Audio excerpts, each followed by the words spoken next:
Masechet Shevuot, Daf Mem Dalid. On the previous daf, we saw the opinion of Shemuel that if someone lends 1,000 dinar to his friend and he receives the handle of a sickle, and now that handle might not be worth 1,000 zuz, probably isn't, maybe it's worth only 500, and then the lender loses that collateral item. So Shemuel says, even if the item is only worth 500, doesn't matter how much it's worth, he cannot collect the rest of the money. He lost his ability to collect the 1,000. Why?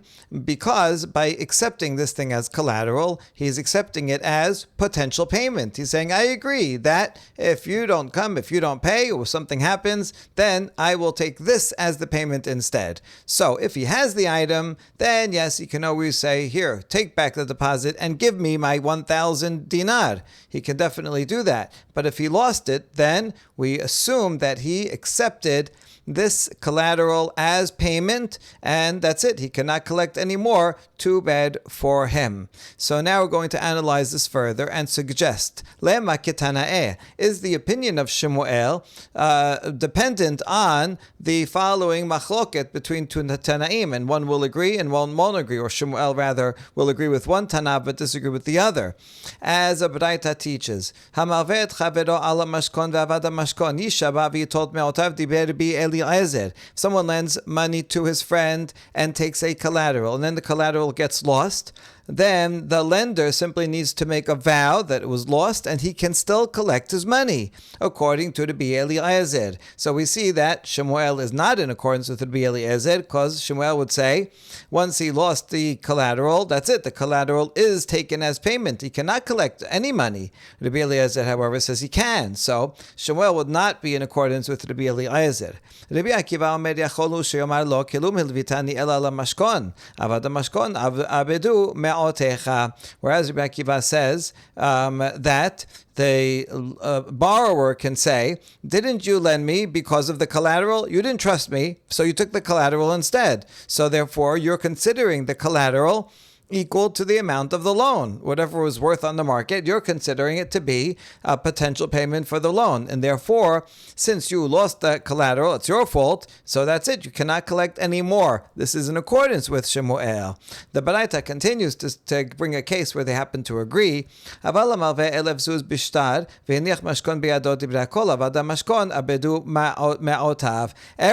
Rabbi Eliezer and Rabbi Akiva agree that if someone lends 1,000 zuz with a promissory note and also gave the person collateral, then everyone agrees that if he lost the collateral, then he cannot collect any more. The reason is because here, he's not relying on the collateral as just in case the other person denies it, because actually he has a promissory note. So the lender is relying on the promissory note as proof. It can come to court and come and collect it. So why is he taking a collateral in addition to the promissory note? Obviously, he's taking the collateral as potential payment, and therefore even Rabbi Eliezer would agree that he accepted as potential payment, and if he loses the collateral, then he cannot collect any more. Okay, but the main thing that is the original case. Now, let's analyze this further to see how it is, in fact, parallel to Shemuel's case. Now, what kind of case are they talking about? How much is the collateral worth? If the collateral is the same amount as the loan, then my Tama to Rabbi Eliezer. Why would Rabbi Eliezer say that if you lost the collateral, then you can still collect the loan? If it's the same amount, then that's it. The collateral should be taken as payment of the loan. How could the lender go and collect the loan again? That wouldn't make sense. Rather, must be talking about a case where the collateral is not worth the amount of the loan. It's worth less than the loan. And yet, Rabbi Eliezer says he can still collect. That makes sense because the collateral is not worth the same amount. And Rabbi Akiva says he can because he took the collateral, he accepted it as repayment for the loan. And so Rabbi Akiva is in accordance with Shemuel, or rather Shemuel is in accordance with Rabbi Akiva, and Shemuel is not in accordance with Rabbi Eliezer. So it seems that Shemuel is subject to such a machloket.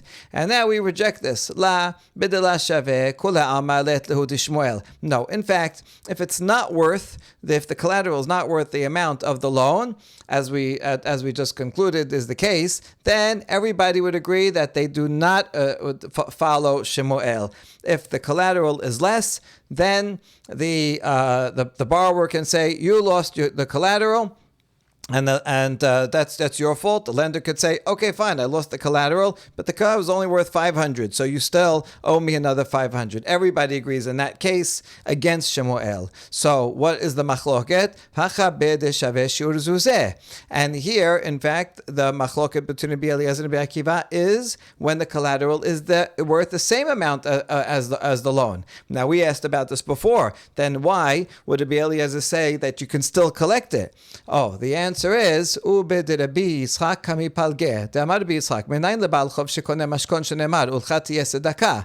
Im eno kone mashkon tzedaka menayin lo bekan lebal chov shekone mashkon. They're arguing on the principle of Rabbi Yitzchak, who is actually an Amorah. So he's later, but they're arguing on that on this principle that they were thinking of earlier.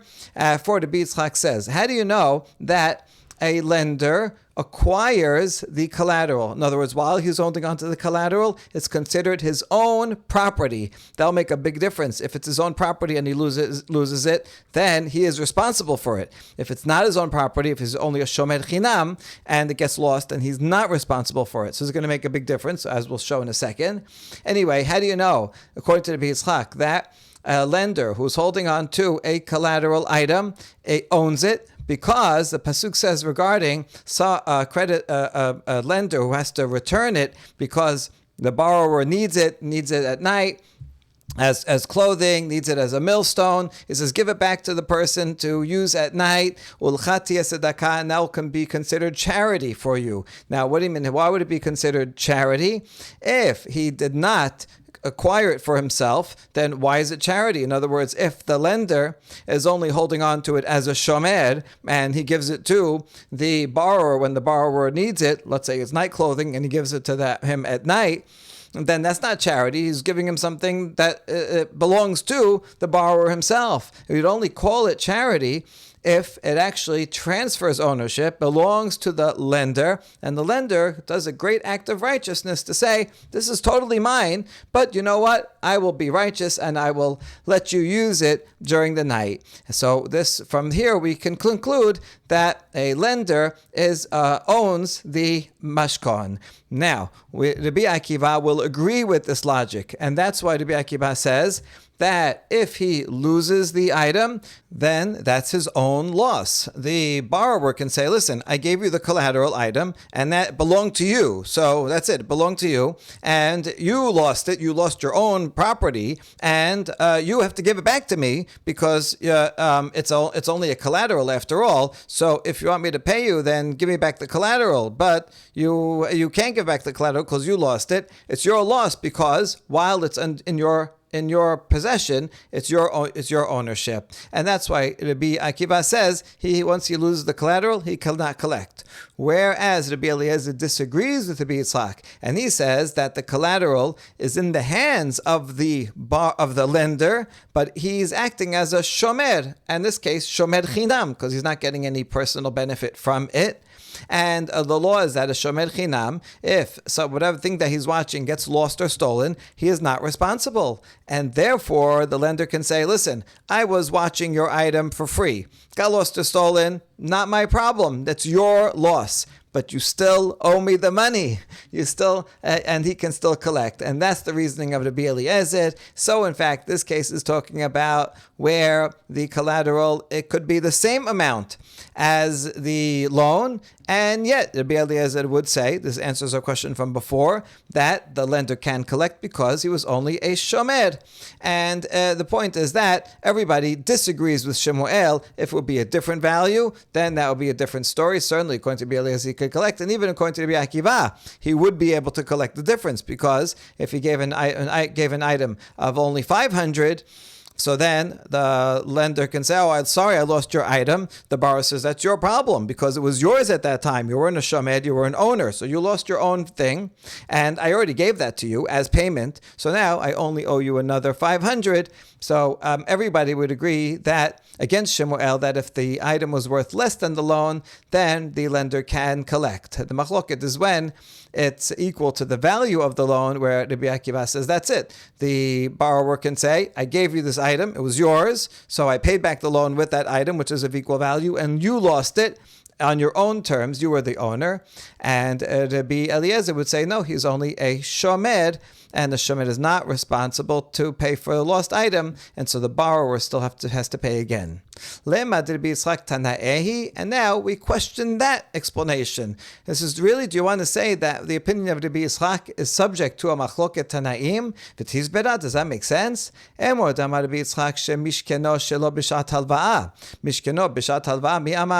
Yitzchak only said his statement that the lender owns the item when he takes that item of collateral after the original time of the loan. They did the loan sometime in January. Later on, the lender comes and says, you know what, I'm afraid I really want to take a collateral. Okay, here's a collateral. Since he takes it after the loan was already originated, that's the case when he takes it into his own possession, because that's the case that the Torah is talking about. It's where he comes and during the loan he takes his pajamas, gives it back to him, takes it again. So he's taking it during the loan. But if he gave him the mashkon at the beginning of the loan, would Rabbi Yitzchak say that?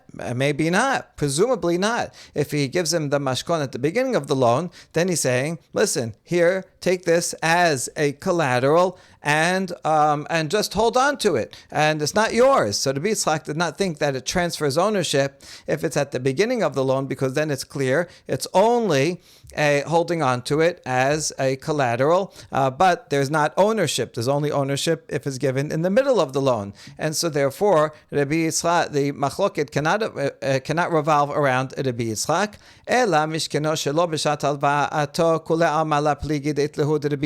So in fact, everybody will agree, both Rabbi Eliezer and Rabbi Akiva will agree that if the collateral was taken not during the time of the origination of the loan, everybody would agree with Rabbi Yitzchak that it belongs, it's owned by the lender. But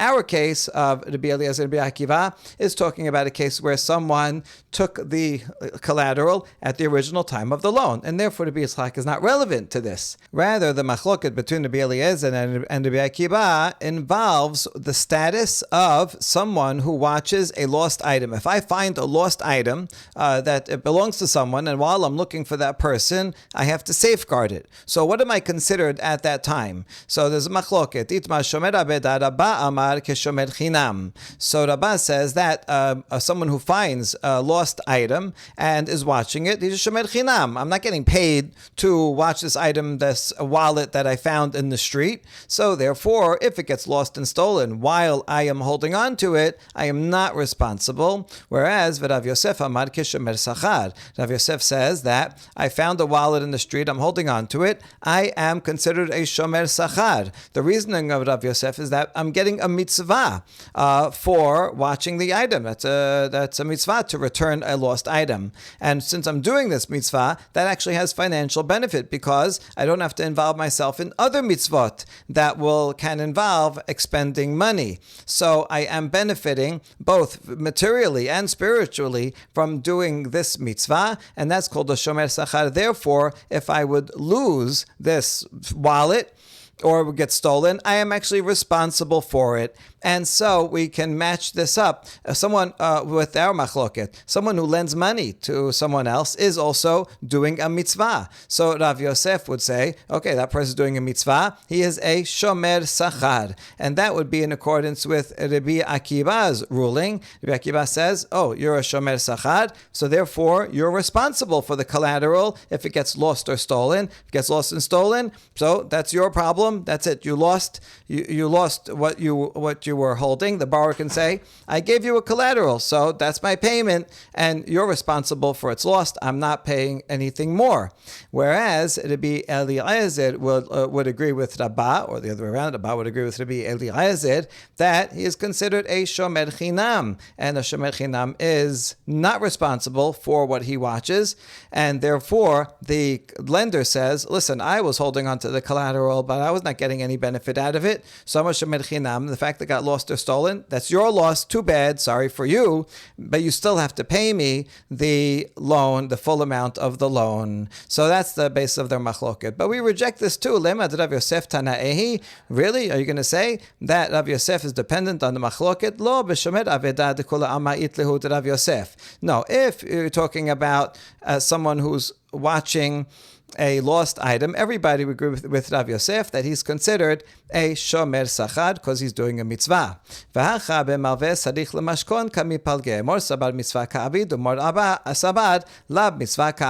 here, in the case of the collateral, we're talking about a case where the lender needs the item. Let's say he borrowed a millstone and he needs to use the millstone because he doesn't have one.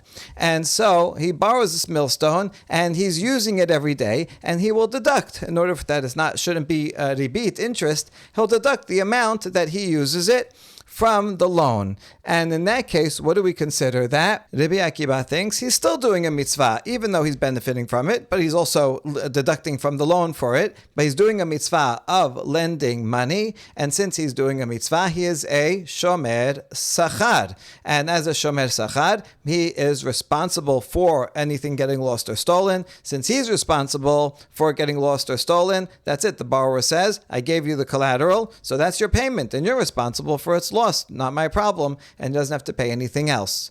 Whereas Rabbi Eliezer says, no, since he's getting benefit from it, so that erases the mitzvah part of it, because he's getting personal benefit. And so that, since that erases it, so now it's no longer doing a mitzvah, and so you can't say he has the financial, spiritual benefit of doing a mitzvah, and since he's not getting anything out of it, he's called a shomer chinam, and the shomer chinam is not responsible for its getting lost or stolen, and therefore the lender said, it got lost or stolen, but that's on your dime. I'm not responsible for watching your collateral.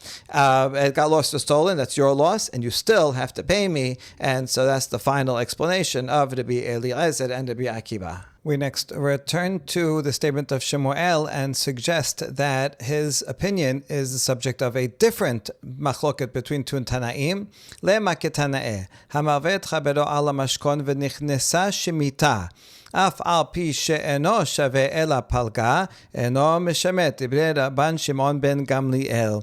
Someone lends some money to his friend, let's say 1,000 zuz, and he collects a collateral for it, but the collateral is not worth the entire amount. Let's say the collateral is 500. And then the Shemitah, the 7th year comes, which there's a general rule, the Shemitah will cancel all loans unless it's a loan that has a collateral. If the loan is based on a collateral, then the loan is not canceled by Shemitah. So here's the problem. In this case, the collateral only covers half of the loan. So what's going to be the status? So according to Rabban Shimon ben Gamliel, even though the collateral is only worth half of it, 500, nevertheless, it is not canceled. The Gemara is going to discuss what part is not canceled, the 500 or the entire 1,000. But let's say it is the entire 1,000. That's what we're going to try to conclude. If so, then you see that the collateral is considered equivalent to the entire amount of the loan, which is in accordance with Shemuel's opinion that once someone accepts a collateral, that's considered as potential repayment for the entire loan, no matter what the amount is. And so too here, since there is a collateral that we accepted, that covers the entire loan, and therefore none of the loan is canceled by Shemitah. So that would be pro Shemuel.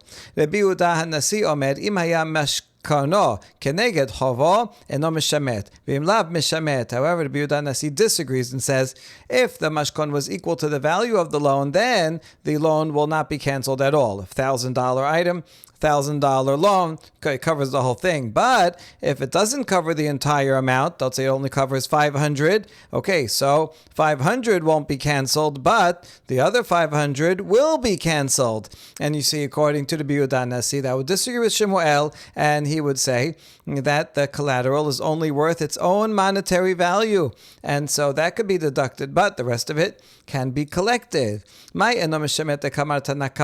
So before we can say that this is the subject of the machloket, that Shemuel is subject to this machloket, first we have to clarify one point.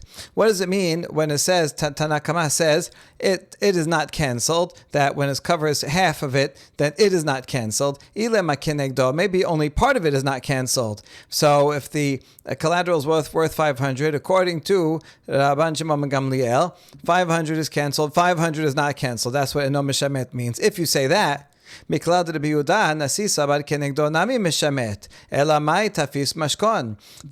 would have to be a disagreement, and the Yehuda Nasi would have to disagree with that and say that when it says imlav mishamet, if it's worth only 500, the same as the first case, as a case of Tanakama, then it is canceling. That means it would cancel the whole thing according to Yehuda Nasi, because if Rabban Shimon ben Gamliel says if it's worth half, it cancels half, but half it remains, so that means Yehuda Nasi have to disagree, and he says if it's not worth the whole thing but only worth half, then it gets canceled. That means the entire thing is canceled. Well, then why did he bother taking a collateral in the first place if he knows the seventh year is coming and the whole thing is going to be canceled? Why would he even bother taking a collateral? And therefore that reading does not make any sense. Rather, when Rabban Shimon ben Gamliel says that it is not canceled, he means none of it is canceled. So if you have half, the mashkon is worth half of the loan, then none of the loan is canceled, and that would be in accordance with Shemuel, because that means that the collateral, once it's accepted, even if it's worth less, is considered a repayment for the entire loan. That's true here, that the mashkon is worth is parallel to the entire loan and covers the whole thing, so none of it is canceled. And so too regarding the loan, once he accepts the collateral, that's considered repayment for the entire loan. So Shemuel will be in agreement with Rabban Shimon ben Gamliel, but in disagreement with Rabbi Yehuda Nasi. So this is a subject to Shemuel subject to the machlok between these two Tanaim, right? Not necessarily. Lo le'olam kenegdo. Ubay kami palge. Tana kama sabar kenegdo. Rabbi Yehuda Nasi sabar kenegdo nami mishamet. Udaka amart lemay tafis lemashkon lezichron devarim be'alma. No, not necessarily. It could be that when Rabban Shimon ben Gamliel says that if the mashkon is worth half, then it is not canceled. It means that only half is not canceled, but the other half will be canceled. And according to that, the machloket is that Tanakama says that if it's worth half, then half is canceled, half is not canceled. And according to Yehuda Nasi, he says that the entire amount is canceled. Unless the mashkon is equal to the loan, then it's not canceled. But if it's less than that, then the entire thing is canceled. And that what you asked about this interpretation, then why did he bother collecting the mashkon if he knows the seventh year is coming and the whole thing is going to be canceled anyway? And the answer is he collected the collateral merely as a reminder. Hopefully he'll pay the debt before that, and here's a reminder. But you're right. In fact, if since the mashkon is not worth the value of the loan, the mashkon will not save the loan, and so it will in fact be canceled. But he's taking it just as a reminder so that hopefully he'll get paid back before that. Hadran alach Shevuot hadayanin. And now we begin the seventh perek. Kol nishba'in shebatorah nishba'in velo mishalamin. In all cases of vows that are required by the Torah, it's the defendant that will make a vow and thereby not have to pay. The claimant says, "You owe me a certain amount," and the defendant says, "Whatever, no, I don't," and he'll make a vow, and by doing that, he doesn't have to pay. For example, modeh b'miksat, or if the claimant has one witness. So in such cases, he makes a vow and he won't have to pay. Ve'elu nishba'in v'notelin, hasachir v'nigzal v'nechbal v'shikenegdo chashud ala shevuah v'chen v'ani al pinkaso. But the following oaths are not mideoraita, but rather miderabanan, and they are imposed upon the claimant. And so he has to make a vow, and once he makes a vow, he can collect. And that includes a worker. We're going to explain each of these cases in depth, and a victim of theft, and a victim of injury, and in a case where the other litigant is suspect regarding making a vow, so he's really supposed to make a vow, but he can't, and a storekeeper who has a ledger about who has to pay him. Hasachir kesad. What is the case of the worker? Amar lo ten li sechari sheyesh li biyadecha. Hu omer natati. The hired worker goes to the employer and says, "Give me my wages that you owe me." And the employer says, "I already gave them to you." And the worker says, "Vala omer lo natalti. I never got them." Hu nishba v'notel. The worker can make a vow that he didn't get them, and he will take it. We assume that the worker has a better memory about it than the boss, because the boss is paying a lot of people. He paid someone, he didn't pay someone. The worker knows for sure, I got paid or I didn't get paid. So we give him the benefit of the doubt, but he does have to make a vow to ensure that that's true. Rabbi Yehuda omer, ad shetehem psha miksat hoda'a kesad, amar lo ten li sechari 50 dinar sheyesh li biyadecha, ve'omer hitkabalta dinar zahav. Rabbi Yehuda disagrees with Tanna Kama and says, no, the worker only has to make a vow if there is a partial admission by the boss. How so? If the worker said to give me my wages, which is 50 dinar for my work today, that you owe me, and the boss says, I already gave you a dinar zahav, which is half of the amount, 25. So he admitted to half. So then it's likely that the worker told the truth. But so there, in that case, he can collect as long as he makes a vow. But if the employer denied it completely, then a complete denial, that doesn't give enough substance standing to the worker, and then the worker will not get paid even if he makes a vow. Next case, nigzal kesad, someone who is stolen from. For example, hu omer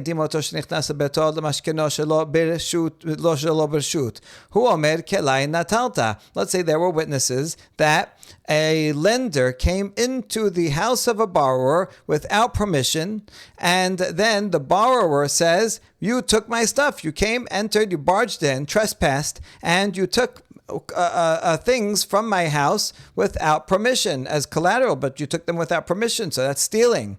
And the lender says, "V'omer lo natalti, I didn't take anything." Hu nishba v'notel. In that case, the borrower can make a vow. You took this and this, you owe it to me, and he can go and collect. Rabbi Yehuda says in this case also you need a partial admission, kesad. For example, if the claimant says you took 2 vessels, and then the lender, who's the defendant, says no, I only took 1. Since he's admitting part of it, that gives more credence to the claim, and in that case, a vow would be sufficient to collect. But if there's a total denial, then even a vow would not be sufficient to collect, according to Rabbi Yehuda. Next case, nechbal kesad, someone who was injured. What's the case? There